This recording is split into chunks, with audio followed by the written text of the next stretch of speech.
called the set point.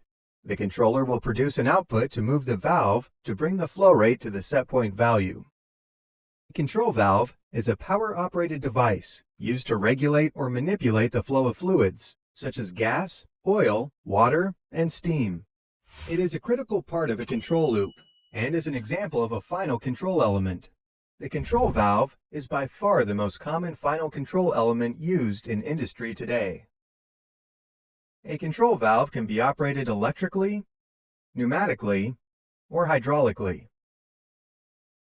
A control valve receives a signal from a controller, such as a PLC, in order for it to move, resulting in a change in flow. Because the PLC signal is electrical, the control valve may require a device to convert that electrical signal so that it can operate. A control valve has two separate components, the valve and the actuator. Valve bodies are of different types or styles depending on service conditions, piping layout, and desired application. The two classes of control valves are linear motion and rotary motion. On a linear motion valve, the stem and valve movement is up and down. A common type of sliding control valve is the gate valve. A rotary motion valve in almost all cases rotates 90 degrees from open to the closed position. A commonly used rotary valve is the butterfly valve. The actuator is the device connected to the valve through the valve stem that provides the force required to move the valve. As we said earlier, the actuator can be controlled electrically, pneumatically, or hydraulically. The most common and the most reliable is the pneumatic actuator. The control valve receives a signal from a controller, such as a PLC or a DCS, in order to operate. The controller compares the actual flow rate to the desired flow value, called the set point.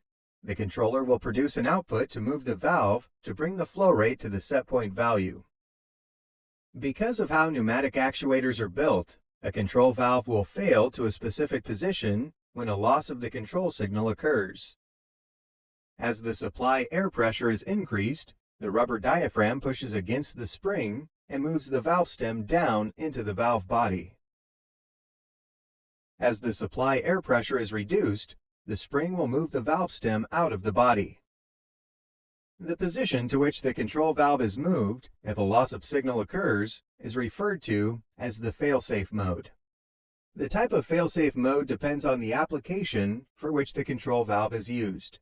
The actuator causes the valve to close in a fail-closed control valve. The actuator causes the valve to open in a fail-open control valve. In normal operation, the force of the spring must be overcome by the electrical or pneumatic actuator.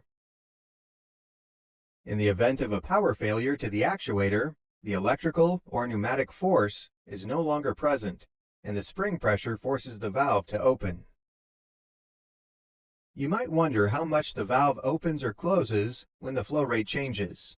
Well, that depends on a number of things, such as the percentage of flow rate change and the diameter of the pipe.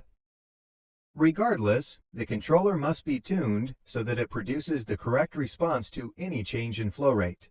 This is most commonly achieved by using PID control within the PLC or controller.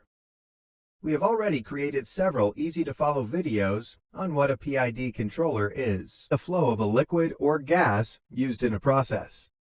We also learned that a control valve can be one of two main types, linear or rotary, and that we can use a fail-safe type of valve in critical areas.